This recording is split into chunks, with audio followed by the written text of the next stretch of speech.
নমস্কাৰ Krishnakanta Sandikoi state open ইউনিভাৰ্চিটিৰ অন্য এটা ভিডিঅ'লৈ মই বিখাতে পুনৰবাৰ স্বাগত জনাইছোঁ। বন্ধু-বান্ধৱীসকল, কৃষ্ণকান্ত সন্দিকৈ ষ্টেট অপেন ইউনিভাৰ্চিটিৰ যিখিনি ষ্টুডেণ্ট আছে BA ছেকেণ্ড ছেমিষ্টাৰ বা বেচেলাৰ ডিগ্ৰী ছেকেণ্ড ছেমিষ্টাৰ, তেওঁলোকৰ বাবে মই গুৰুত্বপূৰ্ণ ছাবজেক্ট তিনিটাৰ কথা উল্লেখ কৰিছিলোঁ। ছাবজেক্টকেইটা ইতিমধ্যে গম পায়। এডুকেশ্যন আপোনালোকৰ আছিলে ইলেক্টিভ আছামিজ, তাৰপাছতে আছিলে আপোনালোকৰ আছামিজ লেংগুৱেজ।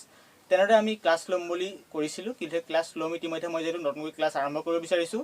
আজি গুৰুত্বপূৰ্ণ ক্লাছ আৰম্ভ কৰি মই এডুকেশ্যন ছাবজেক্টৰ কি চেপ্টাৰ মই আৰম্ভ কৰিম ইতিমধ্যে সকলোখিনি কথা জনাইছোঁ। গতিকে অনুৰোধ কৰিছোঁ ভিডিঅ'টো স্কিপ নকৰাকৈ চাই থাকিব। এতিয়া সময় নষ্ট নকৰি প্ৰথমটো ক্লাছ আগবঢ়াবলৈ চেষ্টা কৰিছোঁ। BA ছেকেণ্ড ছেমিষ্টাৰ এডুকেশ্যন ছাবজেক্টৰ চেপ্টাৰ নম্বৰ 1ৰ নাম হৈছে শিক্ষাত মনোবিজ্ঞানৰ ধাৰণা। আকৌ কৈছোঁ, যদি আপুনি চেপ্টাৰটোৰ নাম নাজানে মই আকৌ কৈছোঁ 1 নম্বৰ চেপ্টাৰ।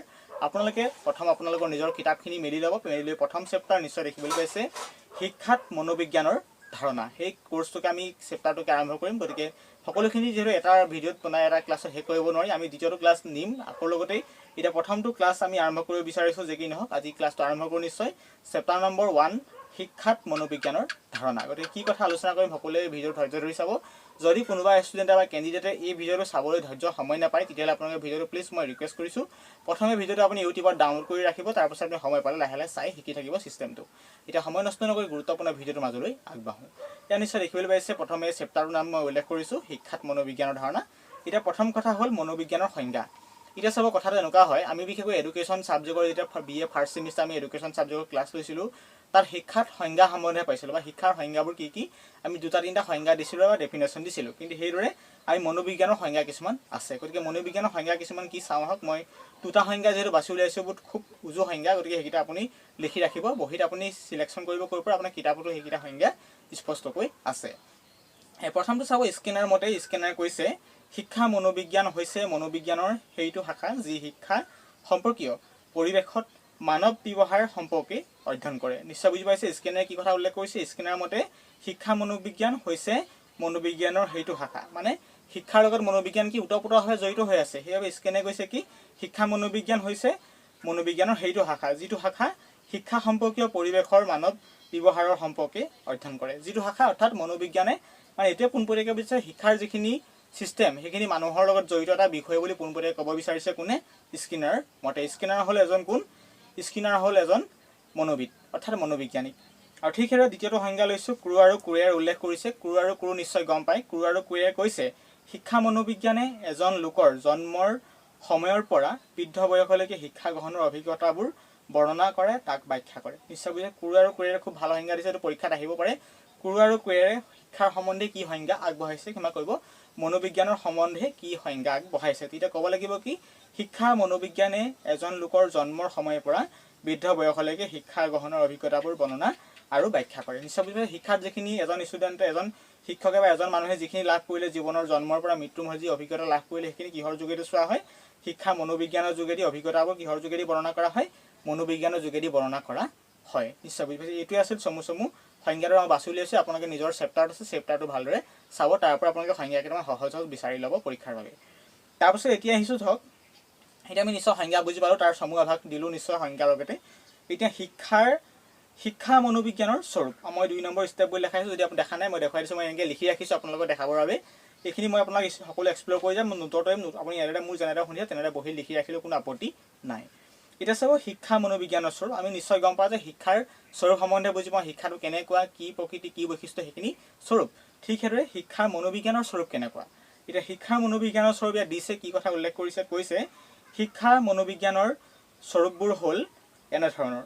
এতিয়া শুনিব শিক্ষা মনোবিজ্ঞানৰ স্বৰূপ মানে কি, আমাৰ যেনেকৈ মানুহ এজন চিনাকি হ'বলৈ যাতে আমাৰ যিটো মানুহজনৰ বৰ্ণনা, যেনে এইজন মানুহ কেনেকুৱা, বা আজি মই পৰেশক চিনি পাবলৈ গ'লোঁ, পৰেশৰ সম্পৰ্কে কেনেকুৱা, পৰেশ কেনেকুৱা স্বভাৱৰ ল'ৰা বা কেনেকুৱা দেখিবলৈ, পঢ়া শুনা কেনেকুৱা, সেইখিনি আমি কি কৰোঁ সেই মানুহজনৰ স্বভাৱ চৰিত্ৰ সম্বন্ধে বুজি পাওঁ। ঠিক সেইদৰে আৰু মনোবিজ্ঞানী শিক্ষা মনোবিজ্ঞান সম্বন্ধে অধ্যয়ন কৰিবলৈ যাওঁতে সেই মনোবিজ্ঞানৰ স্বৰূপটোৰ সম্বন্ধে আমি বুজিব লাগিব। মনোবিজ্ঞান স্বৰূপ মানে কি হৈছে শিক্ষাৰ বিষয়টোৰ চেহেৰাটোকে মনোবিজ্ঞানৰ স্বৰূপ বুলি কোৱা হয়।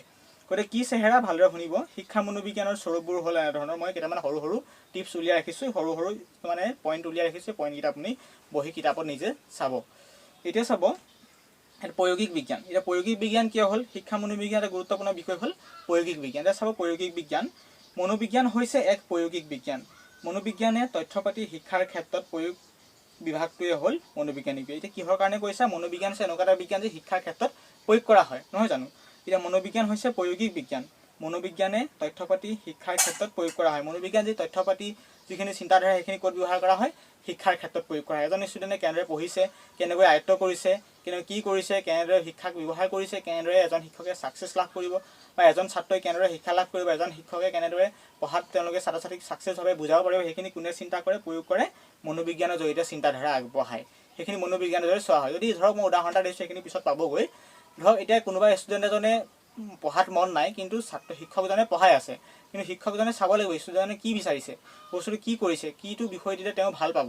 আজি কি হয়, প্ৰায় ষ্টুডেণ্টসকলে, আপুনি যদি এজন টিচাৰ হয় গম পায়, মনোবিজ্ঞানৰ সম্বন্ধে বেছি নকলেও হয়, কিন্তু যিখিনি ষ্টুডেণ্ট টিচাৰ নহয় বা শিক্ষক নহয়, শিক্ষকে নিশ্চয় অলপ প্ৰব্লেম হয়, তেওঁলোকে বুজাব বিচাৰিছে, তেওঁলোকে কি কৰে, কিছুমান ছাত্ৰ ছাত্ৰীয়ে ক্লাছটো লৈ থাকোঁতে এজন শিক্ষকে তেওঁলোকে গুৰুত্ব নিদিয়ে, ক্লাছটো বাহিৰত ভিতৰত কেনিবা ইফালে সিফালে চাই থাকে। সেইটো কাৰণে শিক্ষকজনে তাৰ সন্দৰ্ভে বুজি পাব লাগিব যে ছাত্ৰজনে কেনেদৰে পঢ়িলে ভাল পাব, কেনেদৰে পঢ়ালে ভাল পাব, কোনটো বিষয় ছাত্ৰজনে বেছি ৰাপ আছে, বা ক্লাছটোত বা শ্ৰেণীটোত কেনেদৰে নিয়ন্ত্ৰণ কৰি ৰাখিব লাগিব, শিক্ষকজনৰ ওপৰতসমূহ ডিপেণ্ড কৰে। এই ডিপেণ্ডখিনি কাৰ যোগেদি কৰা হয়? মনোবিজ্ঞানৰ যোগেদি কৰা হয়। নিশ্চয় বুজি পাইছে, শিক্ষা আৰু মনোবিজ্ঞানৰ মাজত এনেকুৱা ধৰণৰ ৰিলেশ্যন বা সম্পৰ্ক জড়িত হৈ আছে। এতিয়া নিশ্চয় প্ৰয়োগিক বিজ্ঞান সম্বন্ধে বুজি পালে। আকৌ কৈছোঁ, প্ৰয়োগিক মনোবিজ্ঞান হৈছে প্ৰয়োগিক বিজ্ঞান। প্ৰয়োগী মানে শিক্ষাৰ ক্ষেত্ৰত যিখিনি তথ্যপাতি লাভ কৰে, সেইখিনি শিক্ষাৰ মাধ্যমেৰে মনোবিজ্ঞানৰ মাধ্যমেৰে কি কৰা হয়? প্ৰয়োগ কৰা হয়। সেইখিনি হৈছে প্ৰয়োগিক বিজ্ঞানৰ গুৰুত্বপূৰ্ণ পাৰ্টছ। তাৰপাছতে আহিলে ইতিবাচক বিজ্ঞান। এতিয়া হৈছে চাব, ই হৈছে এক ইতিবাচক, যিকোনো সিদ্ধান্ত নিদিয়ে, কেৱল ঘটনাৰ বৰ্ণনা দিয়ে। ইতিবাচক বিজ্ঞান, ই কোনো এটা ঘটনাৰ নিদিয়ে, ই কেৱল কি দিয়ে? ইয়াৰ সিদ্ধান্তক ক্ষমা কৰিব, ইয়াৰ কোনো ধৰণৰ সিদ্ধান্ত নিদিয়ে, কেৱল ঘটনাৰ বৰ্ণনাহে দিয়ে। ইয়াত কি হৈছে, কি নহৈছে, সেইখিনি কোনো ক'বলৈ নাযায়, কিন্তু ঘটনাটোৰ বৰ্ণনা দিব, কিহৰ কাৰণে হৈছে, কিন্তু সমাধান কেতিয়াও নিদিয়ে। ইয়াত কেৱল ঘটনাৰ বৰ্ণনা দিয়া হয়। নিশ্চয় বুজি পাইছে। আপুনি যদি মোৰ বুজি পোৱা নাই, আপোনাক মই ৰিকুৱেষ্ট কৰিছোঁ, আপুনি আপোনাৰ নিজৰ এডুকেশ্যন SLM আছে, SLMখিনি ভালদৰে মেলি চাব, অকণ বুজিবলৈ সহজ হ'ব। মই ক্লাছটো এইকাৰণে দিছোঁ, অকণমান বুজিবলৈ যদি আপোনাৰ সহজ হয়, মই নিশ্চয় উপকৃত হ'ম বুলি ভাবিছোঁ। আৰু আলোচনা কৰি বিচাৰিছোঁ শিক্ষাৰ মনোবিজ্ঞানৰ পৰিসৰ। এতিয়া চাওক, আমি যিখিনি আগতে পাই আহিছিলোঁ শিক্ষাৰ পৰিসৰ কি, নিশ্চয় বুজি পাইছে। শিক্ষাৰ পৰিসৰ সম্বন্ধে আগতে স্পষ্টকৈ আমি পাই আহিছোঁ। তাৰপৰা এতিয়া ক'ব বিচাৰিছোঁ শিক্ষাৰ মনোবিজ্ঞান পৰিসৰ। শিক্ষাৰ মনোবিজ্ঞান মানে কি হৈছে? এটা পৰিসৰ। শিক্ষাতে কিমান ঠাই আগুৰি আছে, বা ৰাজনীতিয়ে কিমান ঠাই আগুৰি আছে, পৰিসৰ। ৰাজনীতি পৰিসৰ মানে কি, বা সমাজতত্ব পৰিসৰ কি, বা শিক্ষা মনোবিজ্ঞানৰ পৰিসৰ কি, একেখিনিয়ে, গোটেইখিনি চিষ্টেম একেখিনিয়ে। গতিকে কি কৰিব লাগিব? শিক্ষা মনোবিজ্ঞান পৰিসৰ কি, এতিয়া চাওঁ আহক। শিক্ষা মনোবিজ্ঞান পৰিসৰ অধিক ব্যাপক আৰু বহল। বৰ্তমান ইয়াৰ গুৰুত্ব বাঢ়ি অহা ফলস্বৰূপে বিভিন্ন ধৰণৰ বিষয় ইয়াৰ লগত জড়িত হৈ আছে। গতিকে বৰ্তমান কি হৈছে? বৰ্তমান টেকনিকেল যুগত শিক্ষা এটা গুৰুত্বপূৰ্ণ বিষয় হৈছে, তাৰ সমান্তৰালকৈ মনোবিজ্ঞান এটা গুৰুত্বপূৰ্ণ বিষয় হৈছে। কিয় বিষয় হৈছে? কাৰণ এজন ষ্টুডেণ্টে কোনো এটা বিষয় জানিবলৈ ইচ্ছা নকৰে, সেই ষ্টুডেণ্টজনে, ছাত্ৰজনে কিয় সেই বিষয়টো জানিবলৈ ইচ্ছা নকৰে, কাৰ যোগেদি চোৱা হয়? মনোবিজ্ঞানৰ যোগেদি চোৱা হয়। যদি আপুনি এজন মানুহ ভাল লাগিলে, কথা পাতিলে, সেই মানুহজনক যদি আপুনি চালি জাৰি চাই, কিহৰ যোগেদি চাব? মনোবিজ্ঞানৰ যোগেদি চালি জাৰি চাব। মানুহজন কেনেকুৱা দেখাত, মানে কি কৰে, কেনেকুৱা স্বভাৱ চৰিত্ৰ, সেইখিনি কাৰ যোগেদি চোৱা হয়? মনোবিজ্ঞানৰ যোগেদি চোৱা হয়। সেইবাবে শিক্ষাৰ লগত মনোবিজ্ঞান কি ওতঃপ্ৰোতভাৱে জড়িত হৈ আছে। এনেবোৰ কাৰণৰ বাবে কি আমাৰ শিক্ষাৰ লগত আৰু মনোবিজ্ঞান এটা মুদ্ৰাৰ ইপিঠি বুলিবলৈ কোনো ভুল কোৱা নহয়। এতিয়া চাব, ইয়াত দিছোঁ মই শিক্ষাৰ্থীৰ আচৰণ। এতিয়া কিহৰ কাৰণে শিক্ষা মনোবিজ্ঞান পৰিসৰ, বা কিহৰ লগত মনোবিজ্ঞান জড়িত হৈ আছে চাব, গুৰুত্বপূৰ্ণ। ইয়াতে মই টিপছখিনি দিছোঁ, ভালদৰে ইয়াৰ পৰা কথাখিনি বুজি ৰাখিব। যদি আপুনি লিখিব বিচাৰিছে, আপুনি লিখি ৰাখিব, মই যেনেকৈ কথাখিনি কৈছোঁ জাষ্ট বুজি লিখিলেই হ'ব।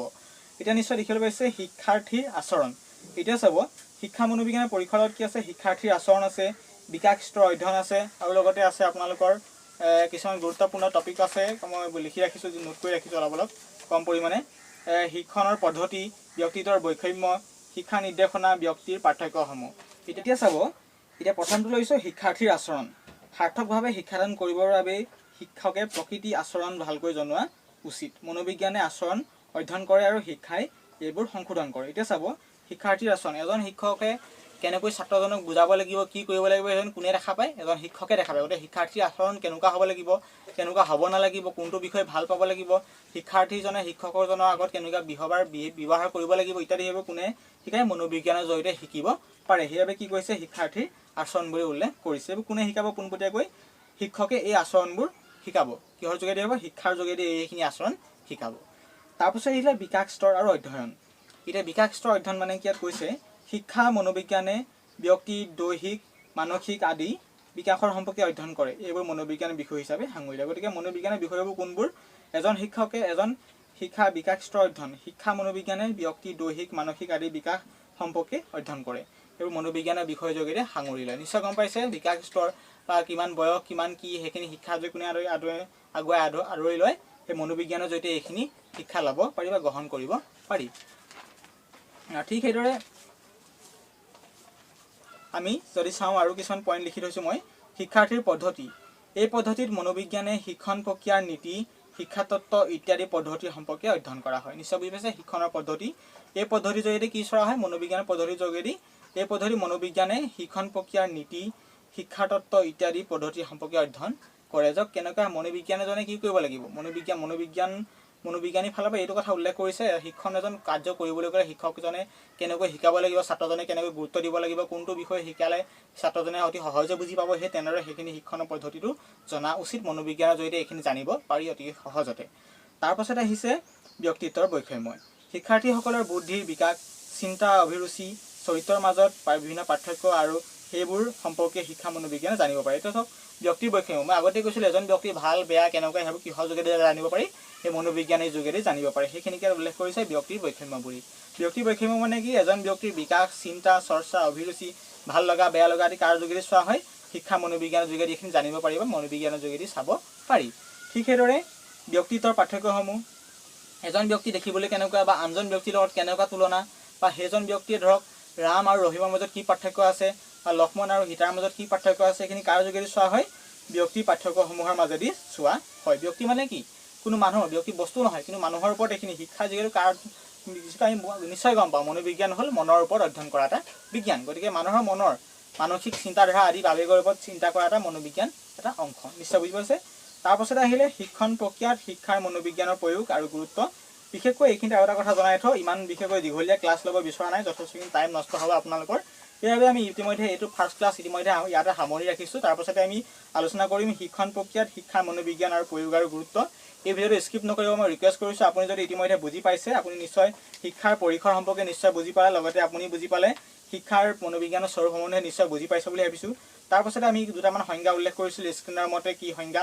দিছে আৰু ক্ৰুৰে মনোবিজ্ঞান সম্বন্ধে কি সংজ্ঞা দিছে আমি ইতিমধ্যে সকলোখিনি কথা বুজি পালে নিশ্চয় আৰু যিহেতু এইটো আমি প্ৰথমটো ক্লাছ আৰম্ভ কৰিলোঁ ইতিমধ্যে শিক্ষা মনোবিজ্ঞানৰ ধাৰণা শেষ হৈ যোৱা নাই ক্লাছটো আৰু কেইটামান ক্লাছৰ পাছতে শিক্ষা মনোবিজ্ঞান ধাৰণা কমপ্লিট শেষ হৈ যাব আৰু মিনিমাম এটামান ক্লাছ ল'ম শিক্ষা মনোবিজ্ঞান ধাৰণা তাৰপাছত আপুনি পাঠটো কমপ্লিট হৈ যাব তাৰপাছতে মই কেইটামান টিপছ দিম টিপছখিনি ফ'ল' কৰিলে নিশ্চয় এই পাঠটো ভালদৰে পঢ়া শুনা কৰিব পাৰিব আৰু লগতে আৰু এটা কথা জনাই থওঁ বিশেষকৈ এইটো প্ৰথমটো ক্লাছ আপুনি ভাবিব পাৰে এই ক্লাছটো শিক্ষা মনোবিজ্ঞানৰ পাঠটো কেতিয়াও শেষ হৈ যোৱা নাই আৰু বুজাবলৈ বাকী আছে কেইটামান আৰু 4-5টামান ষ্টপ মই লিখি ৰাখিছোঁ সেইখিনি বুজাম নেক্সটত আহিবলগীয়া ভিডিঅ'ত গতিকে এই ভিডিঅ'টো আজি ইমানতে ৰাখিছোঁ গতিকে ভিডিঅ'টোৰ পৰা যদি অকণমান হ'লেও উপকৃত হৈছোঁ বুলি ভাবিছে নিশ্চয় ভিডিঅ' লাইক কৰিব লগতে এনেকুৱা ধৰণৰ শিক্ষামূলক তথ্য লগতে কৃষ্ণকান্ত সন্দিকৈ কুইষ্টাত অপেন ইউনিভাৰ্চিটি ৰেগুলাৰ ক্লাছ পাই থাকিবলৈ আমাৰ চেনেল ছাবস্ক্ৰাইব কৰিব লগতে কৃষ্ণকান্ত সন্দিকৈ কুইষ্টাত অপেন ইউনিভাৰ্চিটি প্ৰত্যেকটো আপডেট বাবে আমাৰ এই চেনেল ছাবস্ক্ৰাইব কৰি ৰাখিব এনেকুৱা নহয় যে অকল ইয়াত আমি ছাবজেক্টৰ ওপৰত আলোচনা কৰোঁ ক্লাছখিনিৰ ওপৰত আলোচনা কৰোঁ তেনেকুৱা নহয় আমি ক্লাছৰ ওপৰত আলোচনা কৰিম লগতে যিখিনি নটিছ আহে বা কেনেকৈ এডমিশ্যন কৰিব কেনেকৈ কি কৰিব আদি সবিশেষ এই ভিডিঅ' আপলোড কৰিবলৈ চেষ্টা কৰিম চেনেলটোত আৰু লগতে অনুৰোধ জনাইছোঁ যদি আপুনি ভিডিঅ'টো চাবলৈ সময় নাপায় প্লিজ ভিডিঅ'টো আপুনি প্ৰথমে কি কৰি ৰাখিব ডাউনলোড কৰি ৰাখিব তাৰপাছত ভিডিঅ'খিনি চাবলৈ চেষ্টা কৰিব ধন্যবাদ